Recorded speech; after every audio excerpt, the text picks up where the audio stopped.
E aí, pessoal, sejam bem-vindos a mais um Jogo Falado, especialmente para o torcedor santista. Esse é o primeiro vídeo do dia. O segundo tem mais uma daquelas polêmicas que vocês gostam aí é futebol brasileiro no geral. Mas enfim, esse é para de tarde.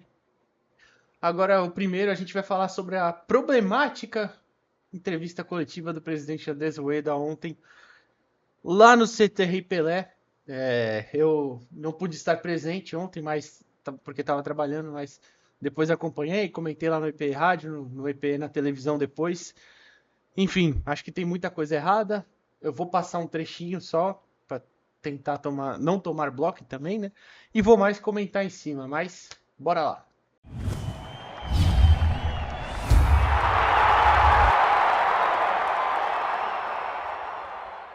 Então, o presidente ele demorou muito para aparecer, cara. Eu já vou tirar isso do caminho. Demorou demais para aparecer.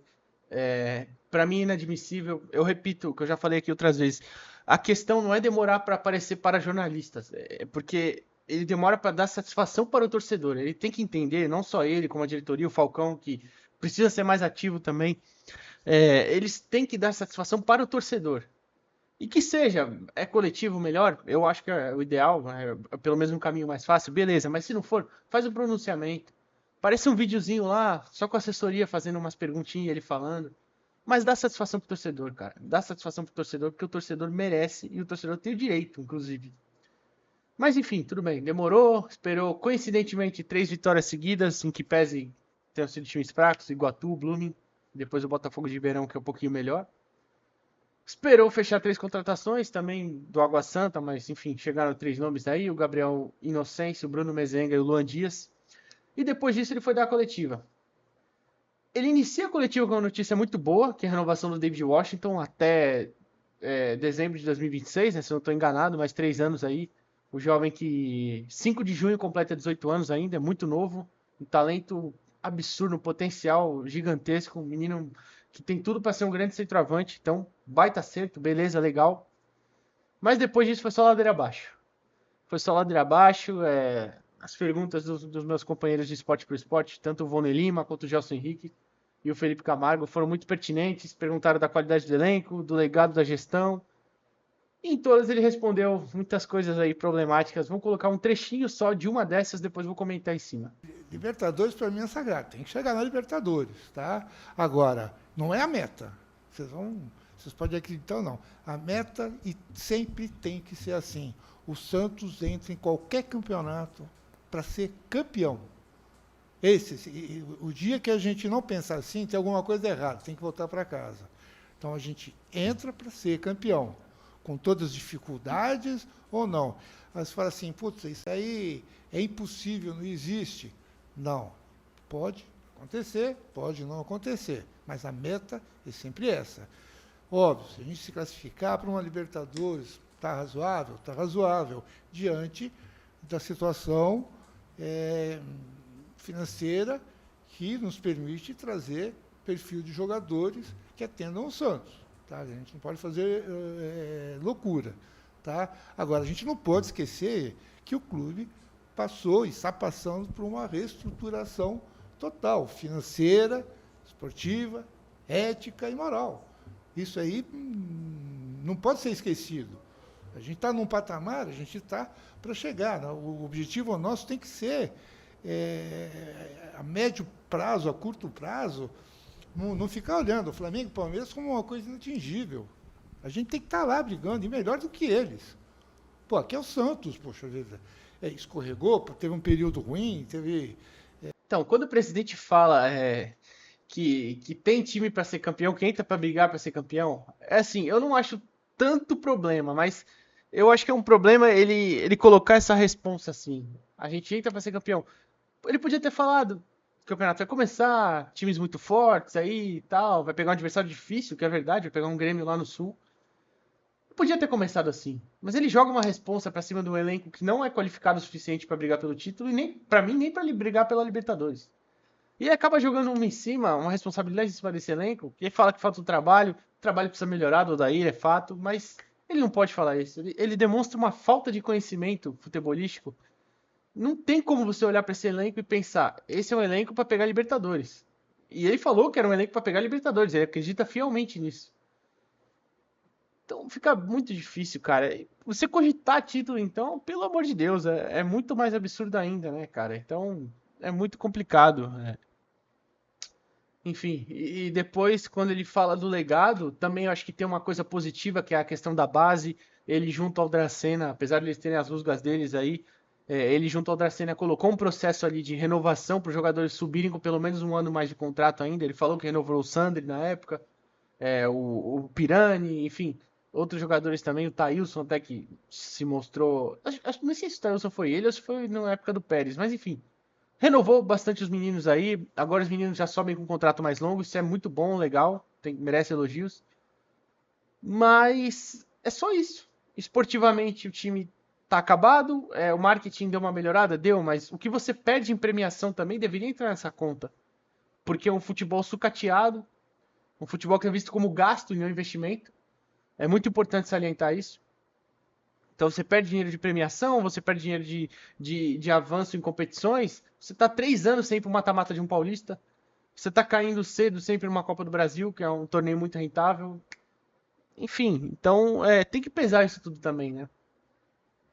E além disso, quando ele fala da questão do balanço, eu confesso aqui, tô colocando a imagem para vocês dos valores.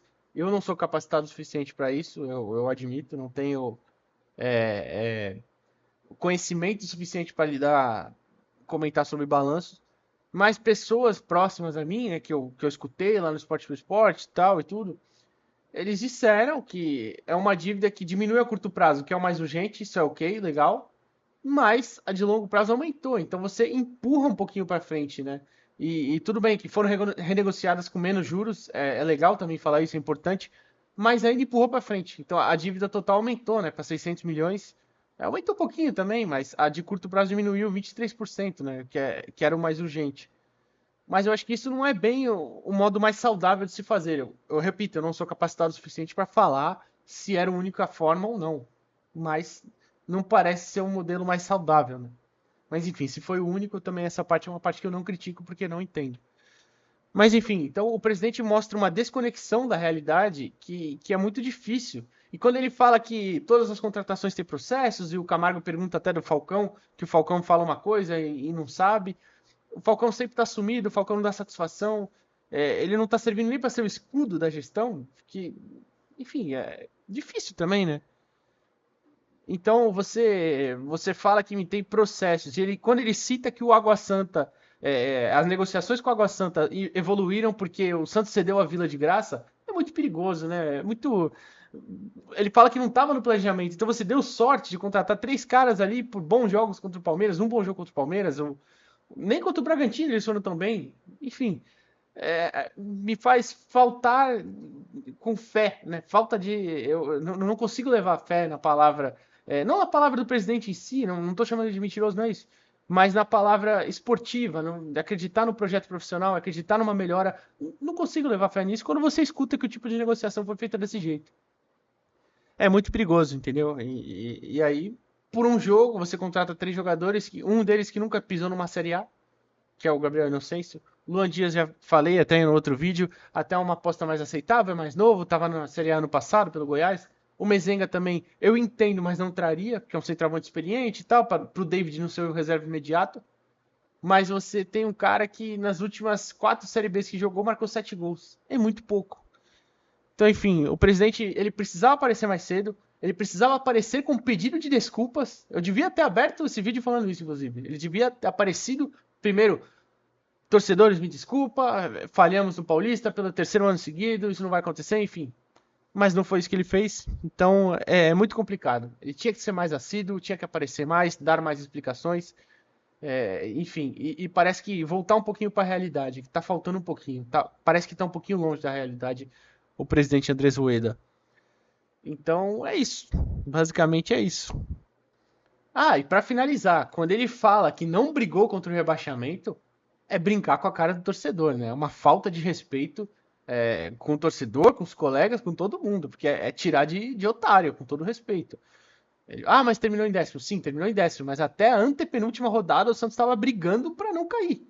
Até a rodada, acho que foi 34, 35, que o Santos vence o Fortaleza na Vila por 2-0 com 2 gols do Marcos Leonardo. O Santos estava ali pra naquela zona. Venceu, deu um respiro e depois se livra de fato, de vez, na penúltima rodada. O Santos se livra de fato na 37ª rodada, numa vitória por 1-0 sobre o Flamengo no Maracanã, com o gol do Marcos Leonardo também. É ali que se livrou efetivamente do risco de rebaixamento.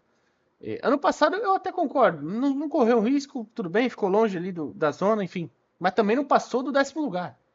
Então, assim, é tirar com a cara do torcedor, né, presidente? Por favor, né? Ele falou que não ia sofrer, falou que ia doer na carne, 2021 ia ser triste, foi difícil, tudo bem, superou. Falou que 2022 ia ser melhor, não foi. Falou que 2023 ia ser melhor e o Santos não ia brigar para não cair.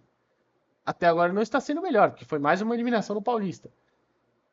Vamos ver se vai brigar para não cair mesmo, né?